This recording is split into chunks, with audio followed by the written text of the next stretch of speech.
Patrick Lencioni, author of several business book classics, joins us to discuss his book, The 5 Dysfunctions of a Team. Can you summarize for us the 5 dysfunctions of a team? So the first dysfunction of a team is the absence of trust.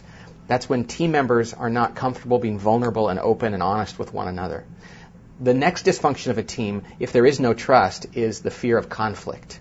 Because people on a team should be comfortable engaging in good, healthy conflict around ideas. When there's no conflict, then we get to the next one, which is the lack of commitment. When people won't commit to a decision because they haven't weighed in on a topic, they don't buy into that topic. Conflict enables people to commit to something. When there's not commitment, we're led to the fourth dysfunction of a team, which is the unwillingness to hold one another accountable. Great team members hold each other accountable. It's a peer-to-peer kind of thing. Because they've committed to the decision, because they had conflict and they trust each other, of course they'll enter the danger and hold each other accountable for what's necessary for the team. And then if there's not accountability, then we have the fifth dysfunction of a team, which is the inattention to results. And what that is, it's when team members aren't focusing on the collective results of the team, they're focusing on their own ego or their own budget or their own department or their career. Who is this book written for? I specifically target it to executives in a company, but it's not limited to them. Luckily, and I'm glad to know that people from churches and sports teams and the military and nonprofit and schools are using it as well. So it's very broadly based, but it was written about an executive team because that's how I started my company, working with CEOs and their teams. Backstabbing and office politics can really cripple a company's operations. How can a leader curtail or stop this kind of interaction? Well, the first thing they need to do is build trust on a team, because politics is a very natural result when there's a lack of trust, because then people are trying to organize what they say in a way that manipulates the audience, or that trying to win rather than really solve the problem. But the other thing a leader has to do is call it out. There's nothing more powerful than when you see someone say something that sounds like it's passive-aggressive or political to say, you know, that sounded pretty passive-aggressive or political. You take the oxygen out of the room and you make it so it's very difficult for someone to continue to do that.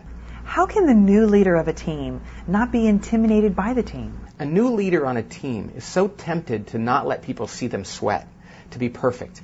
But truthfully, the best way to overcome intimidation among a new group of people that you have to lead is to be very comfortable with your own vulnerabilities. People want to follow a leader who's real and human. And so when they see that a person knows who they are, you know, faults and strengths alike, they're much more likely to trust them and to do what's asked. Tell us about some of your other best-selling books. The 5 Temptations of a CEO was the first book I wrote, which was based purely on my observations of various CEOs and leaders I knew.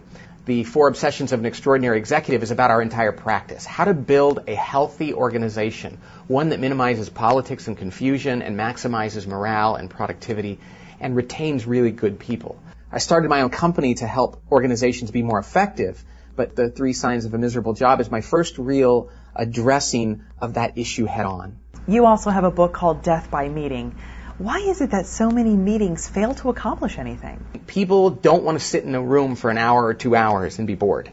And there are things that you can do to make meetings less boring. But the other reason, which is even more important, is they lack context.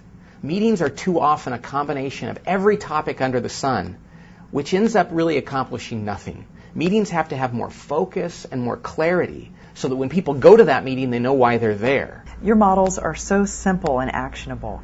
Tell us how they're developed. The field research I do is just working with my clients, and I enjoy that a lot, and that's where I get the ideas. All of my ideas come from the real world.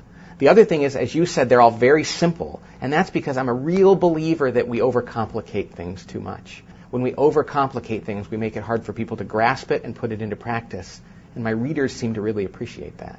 Well, thanks so much for speaking with us today, Patrick. Thank you, Brooke.